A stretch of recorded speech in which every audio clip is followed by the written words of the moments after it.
ফজরের আজানের পর একটি দোয়া 40 বার পড়লে আল্লাহ গুপ্ত ধন দান করবেন। আল্লাহ তাআলা আপনাকে এমন সম্পদ দিবেন আপনি কল্পনাও করতে পারবেন না। আল্লামা ইবনে তাইমিয়া রাহমাতুল্লাহ আলাইহি এই আমলটির কথা জানিয়ে দিয়েছেন। খুবই চমৎকার একটি আমল। এই ফজরের আজানের সময় কিন্তু আসমানের সকল দরজাগুলো খুলে দেওয়া হয়। এটা কি আপনারা জানেন?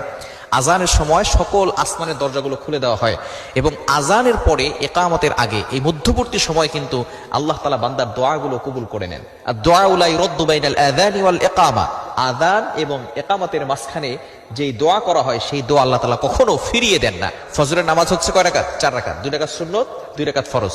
সুন্নতের পরে এবং ফরজের আগে মধ্যবর্তী সময় আপনি এই দোয়াটা 40 বার পড়বেন।